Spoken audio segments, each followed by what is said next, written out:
remercier Madame la déléguée et la féliciter. Je sais que vous aimez la santé, que vous portez la santé dans le cœur. Et on est en train de voir toutes les initiatives que vous êtes en train de mener à travers la terre pour la santé. Et je peux témoigner que depuis que vous êtes là, vous êtes en train d'innover. Parce que vous avez eu l'audace de prendre un investissement important et de le dédier aux pharmaciens, qui nous a valu une satisfaction. Vous avez parlé de Bandafassi, vous avez parlé de Madine Yarkoula. Moi, je peux parler de Madine Ndiaye aussi. Vous avez mis une pharmacie et qui est vraiment aussi extrêmement important. Et là, vous vous lancez dans la santé numérique avec des innovations nouvelles qui vont contribuer à révolutionner le secteur de la santé. Et j'espère qu'on va poursuivre avec les médecins parce que ça me tient aussi particulièrement à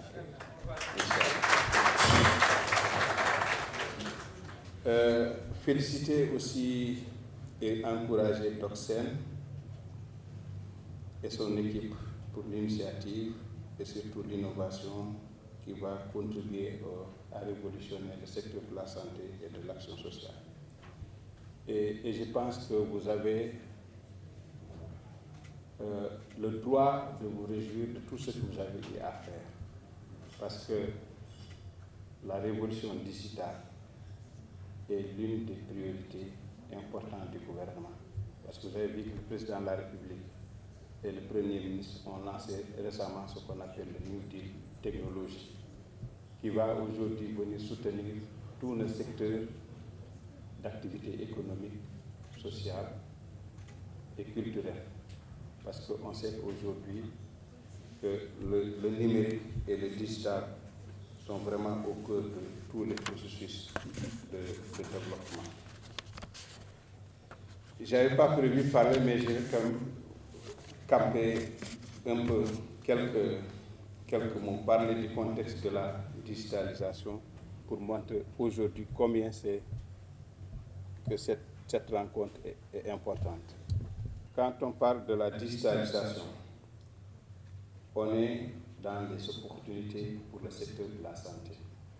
Quand on prend la digitalisation du dossier patient, la télémédecine et l'intelligence artificielle, on est là au cœur des innovations technologiques très révolutionnaires qui vont transformer les moyens et les outils de diagnostic et de traitement et parfois même de maladies très, très compliquées et qui vont aider à la résilience de notre système de santé.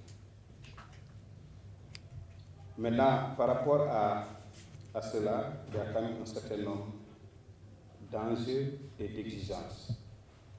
Aujourd'hui, la digitalisation ou le numérique dans le secteur de la santé, c'est d'abord améliorer la gouvernance du système de santé. Améliorer à travers le gain de temps, comme ça a été démontré. Améliorer à travers la transparence, parce que tout le monde peut avoir accès aux informations, peut avoir accès aux dossiers. Mais aussi la redevabilité. Aujourd'hui, c'est un moyen de voir tout notre processus de tarification, de taxation, de recettes. Tout cela devient transparent et devient quelque chose que nous pourrons facilement tracer. C'est le renforcement aussi de la sécurité du patient. Parce qu'on est dans un contexte socio-culturel où on a souvent une diversité de parcours thérapeutiques et des antécédents sanitaires qui ne sont pas connus. Et le fait de digitaliser le dossier patient permet aux médecins ou aux praticiens d'avoir toutes les informations sur l'historique du patient, notamment de ses antécédents sanitaires.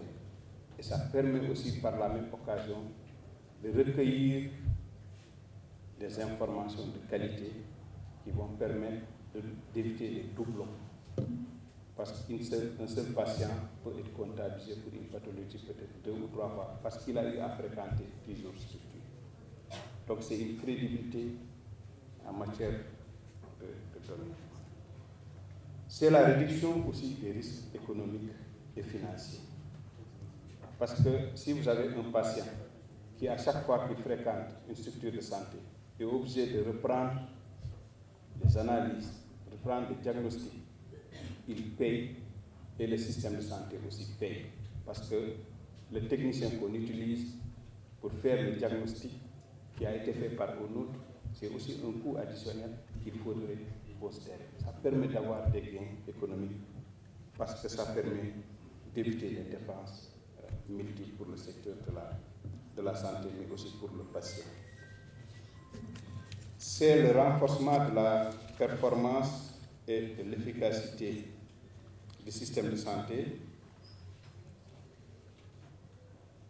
en consacrant ce qu'on appelle l'autonomisation des structures de santé. Parce que moi, je reste convaincu qu'avec la digitalisation, beaucoup de nos structures de santé vont améliorer leurs recettes.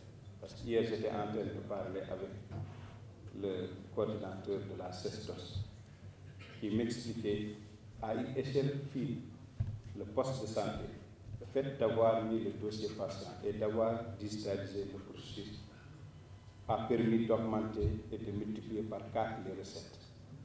Tout simplement, on a des moyens de contrôle. On sait à quelle heure les personnels sont présents au niveau de la structure, parce que celui qui s'occupe de la vente des tickets, ou bien celui qui s'occupe de la recette, s'il n'est pas là, le système ne peut pas fonctionner. Donc ça oblige tout le monde à être là à des heures précises et aussi à travailler selon les heures qui sont prévues dans le cadre du code du travail. Donc c'est vraiment un levier qui va permettre à notre système de santé globalement d'avoir une performance financière qui peut-être permettra son autofinancement à terme. Donc ça veut dire qu'on a tout à gagner aujourd'hui avec la révolution numérique. C'est aussi comme enjeu le renforcement de l'équité sociale et de l'équité territoriale, avec l'accès à des soins de qualité partout. Et cela peut être rendu possible grâce à 2 outils, la télémédecine et l'intelligence artificielle. Parce qu'aujourd'hui, avec la digitalisation, on peut être dans un endroit où, si on a des agents de santé communautaire bien formés à manipuler certains outils, ils peuvent faire ce que disait tout de suite le directeur du SABI, poser certains diagnostics qui peuvent peut-être déceler de manière précoce quelqu'un qui risque d'être dévié vers l'AVC et d'appeler tout de suite au secours, envoyer l'ambulance pour que cette personne-là puisse être évacuée très rapidement dans des structures de soins de qualité mais appropriées. Donc tout ça c'est grâce à l'innovation technologique que nous pouvons l'avoir. Maintenant, par rapport à tout ça, ces enjeux, ces opportunités, mais aussi ces exigences aujourd'hui par rapport au numérique, on a des défis. Et ce n'est pas seulement des défis propres au Sénégal, mais des défis propres à beaucoup de pays qui aujourd'hui doivent se lancer dans la santé digitale. Aujourd'hui, l'un des plus grands défis, c'est l'investissement. L'investissement dans les infrastructures et la connectivité. Ce qui a été développé ici par les DOCSEN, il ne peut pas être fonctionnel de manière optimale si dans toutes les zones du Sénégal, on n'a pas l'infrastructure, on n'a pas la bonne connectivité. Et ça, c'est quelque chose sur lequel déjà le ministère de la Santé, en rapport avec le ministère du numérique, le ministère de l'économie et le ministère des Finances sont en train de travailler pour qu'on puisse régler ce problème. Le deuxième défi, c'est le développement des plateformes et des applications. Et ça, je pense que c'est le domaine des start-upers qui sont en train de faire des merveilles et on les encourage et on les félicite encore. Le troisième défi, c'est l'interopérabilité entre les différentes structures sanitaires et les bases de données. Parce que jusque-là, le système fonctionne in vitro, je peux dire in vitro. Mais après, il va falloir connecter deux structures pour que le dossier patient à Fann soit visible à Principal, qu'il soit visible à Ourossogui, qu'il soit visible à Kédougou en temps réel. Mais l'autre défi aussi, c'est les bases de données. Parce que il n'y aura pas que le dossier patient, mais il y aura peut-être un module sur les ambulances, un module sur les médicaments, un module sur les urgences. Donc, tout ça, ce sont des bases de données qui doivent être interopérables à temps réel pour que l'ensemble des opérateurs au niveau du système de santé puissent avoir accès à ces informations proposées. Un autre défi important, c'est l'hébergement des bases de données. Des bases de données médicales, des bases de données sanitaires, mais qui répondent à des normes de qualité requises. Parce que je sais qu'on a notre data center au niveau du Sénégal qui est appelé à héberger toutes les bases de données. Mais souvent, la spécificité qu'on a au niveau du ministère de la Santé, c'est qu'on a des bases de données très volumineuses, des bases de données très lourdes, qui demandent une énorme capacité de stockage. Et c'est ça qui fait que souvent, comme d'autres pays africains, nos bases de données ne sont pas hébergées dans nos pays. Et ça pose un problème de souveraineté. La donnée, c'est la souveraineté. Donc on travaillera aussi à avoir des capacités avec des serveurs à point pour qu'on puisse héberger nos bases de données ici. Le cinquième défi, c'est ce qu'on appelle l'identifiant numérique. Parce que si on fait le dossier patient unique, il faut qu'au niveau central, que la personne qui est identifiée dans le dossier patient puisse avoir un identifiant numérique au niveau général, qui est relié peut-être à sa carte d'identité, qui fait que même si on tape le numéro de la carte d'identité ou on tape le numéro de téléphone, ça renvoie directement à son identifiant numérique, qui est aussi au niveau de la direction de l'autonomisation du fichier. Donc, ça veut dire que chaque Sénégalais, avec le dossier patient unique, pourra avoir un identifiant numérique. Partout où il part, même s'il n'a pas sa carte d'identité, on peut lire toutes ces données. Maintenant, le dernier défi, c'est la formation. Il y aura des coûts. Parce que nous avons un personnel de santé qui doit apprendre à manipuler de nouvelles technologies, de nouvelles innovations technologiques. Donc il faut qu'on investisse aussi dans la formation pour le renforcement de capacité, pour qu'ils puissent mieux utiliser tous ces produits qui sont développés par les start-up.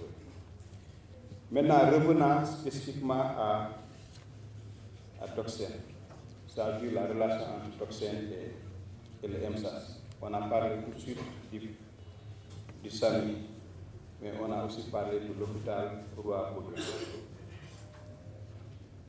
Maintenant, il faut dire que la CESTOS est très ouverte et très réceptive à des rencontres avec Doxène. Je pense d'ailleurs qu'ils ont eu à avoir beaucoup de réunions. Et cela, surtout, nous le ferons en collaboration avec la société ION. Parce que la société ION est aujourd'hui en train de faire le déploiement du dossier patient pour le ministère de la Santé. Donc, il va falloir voir comment les joindre aussi à cette initiative-là. Même si ce n'est pas dans le cadre du projet spécifiquement de PAENS, mais qu'on puisse les mettre en repérage pour qu'ils puissent venir en appui avec des modules complémentaires, avec le soutien d'autres partenaires qui viennent compléter ce qu'on a démarré avec le projet PAENS. Donc ça, le directeur, le coordinateur de CESTOS va particulièrement veiller à ça. Maintenant, par rapport à nos attentes, ou bien disons aussi défis spécifiques communs, pour la digitalisation, c'est des questions de respect de l'éthique. Ça veut dire les questions éthiques, les questions relatives aux droits des usagers, le secret médical, parce qu'il est quand même difficile de laisser peut-être des personnes ou bien des agents qui sont non médicaux ou bien qui ne sont pas dans le secteur de santé avoir un accès à certaines informations sensibles pour les patients. Et on a besoin vraiment de veiller particulièrement à cette question de l'éthique. Deuxièmement, c'est de voir comment investir dans les domaines prioritaires avec les start-upers, mais aussi l'utilisation des start-up sans passer par les marchés publics, parce que là, c'est quand même extrêmement difficile et c'est souvent très long comme processus. Maintenant, comme quelques éléments de conclusion, je tiens particulièrement à féliciter l'ADER pour cette initiative, mais surtout le soutien que vous apportez à Doxen. J'ai vu l'histoire, vous avez trouvé quelqu'un qui est en train de réfléchir, de concevoir, qui est sénégalais, mais qui a besoin d'un coup de pouce. Et vous aviez l'outil pour lui faire le coup de pouce et vous l'avez fait. Et ça nous a valu le plaisir d'être là aujourd'hui et de partager tout ce qu'ils ont eu à accomplir. Et cette cellule va donner les informations par rapport aux appels d'offres qui seront lancés, surtout pour compléter les modules du dossier patient informatisé et pour surtout les autres besoins. En tout cas, pour dire que nous sommes ouverts à une collaboration avec Doxen pour compléter aujourd'hui ce qui est en train d'être fait par ION et qui travaille main à main et permettre le système de santé de pouvoir être en avance par rapport à beaucoup de secteurs et même d'être en avance peut-être par rapport à l'Afrique. Ce qu'ils ont proposé ici, je ne suis pas sûr que ça existe encore, même, je ne dis pas en Afrique, mais peut-être même en France. Parce que moi, je connais qu'il y a, en France, on a un système qui est très bien avancé, mais je ne sais pas s'ils ont intégré un certain nombre de modules qui sont en train de développer au niveau de Doxen. Et la dernière fois, quand j'avais participé au sommet sur l'intelligence artificielle, le 3 avril passé, l'une des choses que j'ai retenues et qui est vraiment africain, c'est que souvent, peut-être on n'est pas au départ de l'invention. On n'est pas au démarrage de l'invention. C'est comme la voiture. On n'a pas été des concepteurs de la voiture. Mais aujourd'hui, la dernière voiture qui a été fabriquée dans un pays asiatique, américain, européen, il vient ici, il a des problèmes. Un Sénégalais peut le dépanner. Et cela est valable pour tout ce qui est en relation avec le numérique et le digital. On n'a pas inventé les ordinateurs, on n'a pas inventé l'informatique, Mais aujourd'hui, nos jeunes se sont appropriés ces outils et sont en train de faire des merveilles et sont en train d'anticiper sur le monde. Et ça, nous avons un devoir de les accompagner parce qu'ils vont contribuer à l'essor économique du pays. Je vous remercie pour votre attention. Je voudrais tout simplement me tenir devant le ministre de la Santé, devant tous ceux qui sont venus encourager la jeunesse, tous ceux qui sont venus manifester leur intérêt pour l'innovation, aider M. le Président de la République et M. le Premier ministre à continuer à croire à notre jeunesse. Mais je suis ému. Et Dr Ibrahim Sy, vous avez mesuré, vous avez pris la pleine mesure de l'importance de ce moment. C'est extrêmement important. Il fallait que vous soyez là. Et vous m'avez toujours honoré à chaque fois que je m'engage à accompagner la santé depuis que je suis à l'ADER. À chaque fois que je soutiens les initiatives au niveau de la santé. À chaque fois que vous me faites part de vos problèmes au niveau de la santé. Ayant conscience que nous détenons un dispositif léger qui pourrait vous aider. Vous avez toujours tenu à venir à mes côtés, à côté de la maman. Mais aujourd'hui encore plus, j'ai eu besoin de cet accompagnement et vous l'avez fait. Merci encore. Et pourtant, je sais que vous êtes extrêmement occupés. Vous deviez recevoir à l'instant même une ONG étrangère qui n'a pas pu trouver de rendez-vous durant la semaine. Mais dès que je vous ai parlé, vous avez tenu à être ici et vous avez vu que c'était important. Je voudrais vous remercier et vous saluer. Honorable député Khady, c'est ça la vie parlementaire, c'est ce qui intéresse les populations. J'ai fait 15 ans à l'Assemblée et je sais de quoi je parle. Vous avez raison de venir et je voudrais remercier le docteur Thior qui accompagne M. le Premier ministre dans le volet santé et qui en veut, qui est un jeune aussi. Il est vrai que ce n'est pas parce que c'est un frère de ma fille, mais il me considère aussi comme sa maman. Vous allez dire que j'ai beaucoup de fils, j'ai beaucoup de filles, mais la vie est ainsi faite. C'est le Premier ministre lui-même, à chaque fois me le reproche, me dit qu'à chaque fois, le dernier fils qui vient prend toujours le lead et qu'il ne comprenait pas pourquoi j'accepte d'être aussi ouverte. Mais c'est ça, il faut qu'il s'en habitue lui aussi. Une maman, ça ne se garde pas. Monsieur le représentant du Premier ministre, Dr Thior, je connais vos relations avec les jeunes, parce que vous-même vous êtes jeune et vous êtes dans le milieu. Parce que c'est ça qu'il faut faire. À chaque fois, je le dis souvent aux femmes leaders, je dis que quand une femme est au perchoir, elle doit tirer les autres. Et vous l'avez compris en tant que jeune, vous êtes certes à côté du Premier ministre, vous êtes dans le métier, mais vous êtes en train de tirer les jeunes et c'est très important. Donc merci d'être venu et d'avoir invité Honorable. Monsieur le directeur général de SAMU, je pense qu'on devait vous donner la parole parce que vous êtes, l'accueil vous revient.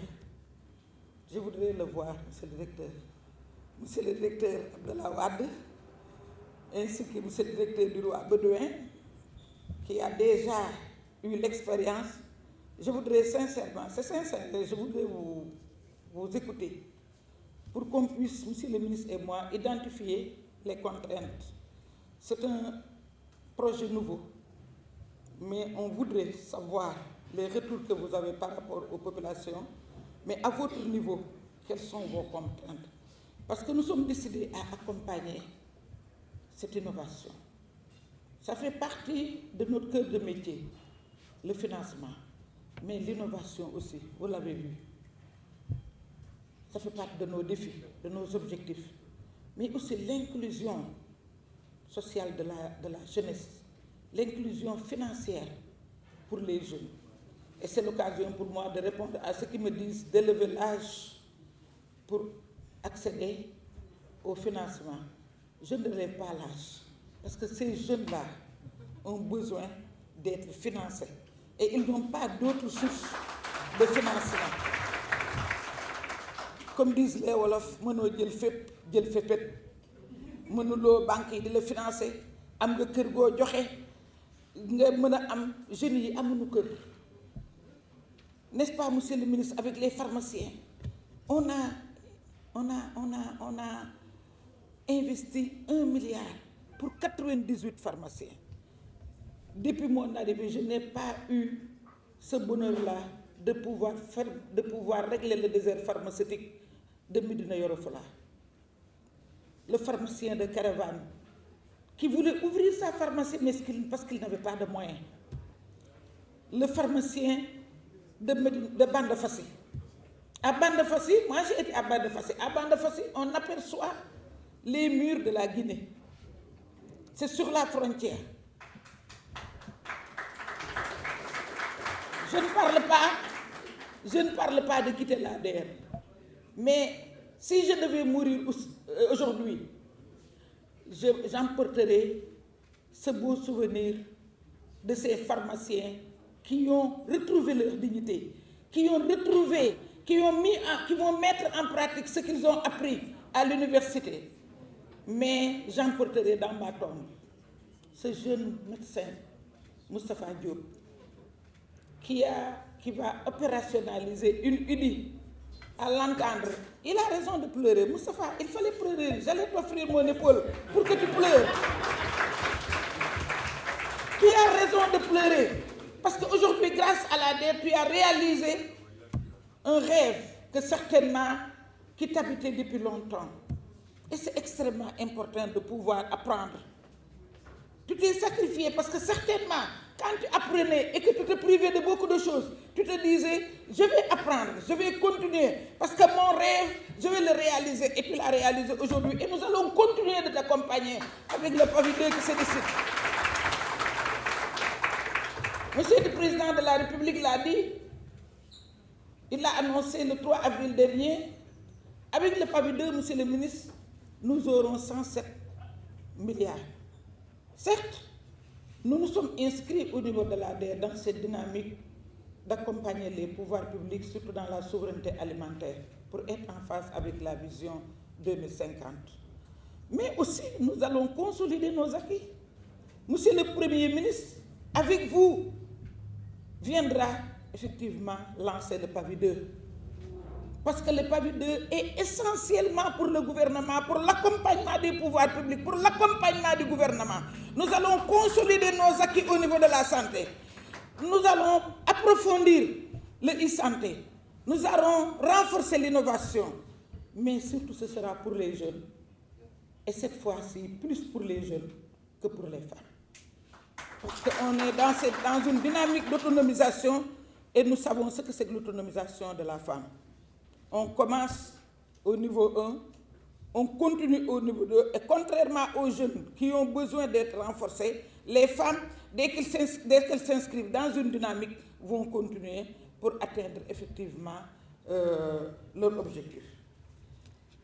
Donc je voudrais, comme je l'ai dit, je vais parler un peu. Je n'ai pas été longue. Et donner la parole, monsieur le ministre, si vous le permettez, pour qu'il dise 2 mots aux 2 directeurs. Je voudrais sincèrement voir, à défaut de venir sur le terrain, je viendrai pour voir comment Docsen va marcher, va régler le problème au niveau des populations, mais aussi au niveau des hôpitaux. Mais je voudrais quand même avoir votre retour avant la prise de parole de monsieur le ministre. Monsieur le ministre, c'est un moment d'émotion. On avait écrit tout cela. Ce qu'ils avaient écrit et ce que je voulais dire. Je voulais beaucoup parler. J'ai beaucoup de choses à dire. Mais je voudrais laisser les sachants, les praticiens parler. Je vous remercie. Si je me tiens devant vous aujourd'hui, c'est parce que je crois fermement que l'avenir de notre système de santé repose entre les mains de femmes et d'hommes engagés comme vous. Des femmes et des hommes qui ont fait de la souveraineté sanitaire, de l'équité dans l'accès aux soins et de la transformation numérique des priorités nationales. Aujourd'hui, je suis ici pour vous partager avec vous une vision, une ambition qui m'anime profondément, celle de transformer le paysage de la santé grâce à l'innovation et à la technologie. Nous vivons une époque où la santé est au cœur des préoccupations de chacun. Les défis auxquels nous faisons face sont nombreux. L'accès aux soins, la prévention des maladies, la gestion des données et l'amélioration de la qualité de vie. C'est pour répondre à ces enjeux que nous avons décidé de lancer DocCell. Notre mission est simple mais ambitieuse, améliorer la vie des patients et des professionnels de santé grâce à des solutions innovantes et accessibles. Nous croyons fermement que la technologie peut et doit être un levier puissant pour rendre la santé plus efficace, plus humaine et plus préventive. Imaginez un monde où chaque individu aurait accès à des outils personnalisés pour gérer sa santé, où la prévention serait au centre de nos préoccupations, où les professionnels de santé seraient soutenus par des technologies leur permettant de se concentrer sur l'essentiel, le bien-être de leurs patients. Pour cela, nous avons développé DocCell Online et Wargo, des solutions qui permettent aux patients sénégalais de prendre des rendez-vous sans se déplacer, d'assurer le suivi maternel, les consultations prénatales, la vaccination des enfants et qui permettent au SAMU de connaître en temps réel le nombre de lits disponibles dans chaque hôpital grâce à des capteurs intégrés. Notre objectif avec le SAMU est de résoudre définitivement le problème des transferts de patients entre les structures de santé. Grâce à cette approche, nous souhaitons non seulement améliorer l'expérience des patients, mais aussi optimiser le travail des professionnels de santé en leur offrant les outils adaptés à leurs besoins. La vision du Sénégal 2050 en matière de numérique est celle d'une nation connectée où les technologies de l'information et de la communication constituent un levier essentiel du développement économique et social. En phase avec cette ambition, DocCell s'inscrit pleinement dans cette dynamique en contribuant à faire du Sénégal un hub technologique de référence en Afrique de l'Ouest, en promouvant l'innovation, l'entrepreneuriat et l'accès équitable à des services numériques de qualité pour tous les citoyens. Je veux tout d'abord exprimer ma gratitude au ministère de la Santé et de l'Action sociale, notre tutelle, pour son soutien constant et sa confiance dans notre projet. Je remercie ensuite la déléguée générale, Dr Aïda Mbodj,